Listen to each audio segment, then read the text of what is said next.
Ever feel like your mind won't shut up? You replay conversations, overanalyze tiny mistakes, and predict disasters that never happen. It's not just overthinking.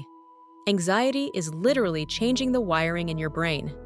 And it's happening quietly, over time. Number 1. Anxiety strengthens your fear center. At the core of your brain sits the amygdala, your built-in alarm system. When you sense danger, it fires instantly, flooding your body with stress hormones. That's useful when a car swerves toward you, but chronic worry keeps that alarm blaring 24/7. The more it fires, the stronger it gets. Your brain learns to see threat everywhere, even in harmless things like unread messages or awkward silence. Number 2. Anxiety weakens your rational brain. While your amygdala gets stronger, the prefrontal cortex, the part that helps you plan, focus, and make calm decisions, gets weaker. Constant stress steals blood flow and energy from this area.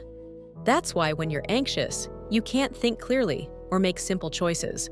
You're not broken. Your brain is just prioritizing survival over logic. Number 3. The amygdala trap. This is where anxiety becomes self-fueling. The amygdala fires. Your body panics. Your brain interprets the panic as danger. The amygdala fires again. It's a loop. And every time you feed it with what-if thoughts, you're teaching your brain that worry equals safety. Over time, your brain rewires itself to worry first, even when there's no real threat. Number 4. How to calm it. In 3 minutes a day.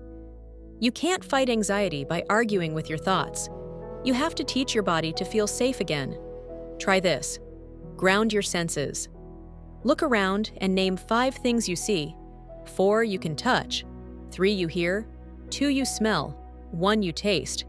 It interrupts the panic signal. Slow exhale breathing. Inhale for 4, exhale for 6. Longer exhales tell your nervous system the threat is gone. Label what's happening. Say out loud, "My brain is anxious, not me." This activates your prefrontal cortex and shuts down the amygdala's overreaction. Number 5. Rewire through repetition. Neuroscience shows that calm can also be trained. Each time you use breathing or grounding instead of spiraling, your brain rewires slightly towards safety. After a few weeks, the amygdala fires less often. You start noticing silence again. Not as danger, but as peace. Here's the thing. Anxiety doesn't mean you're weak. It means your brain has been trying too hard to protect you. You just need to remind it that you're safe now. You can't eliminate anxiety completely, but you can teach your brain balance. A few minutes a day is enough to start rewiring the fear circuit that's been running your life in the background. Because the goal isn't to stop worrying, it's to stop letting worry own you.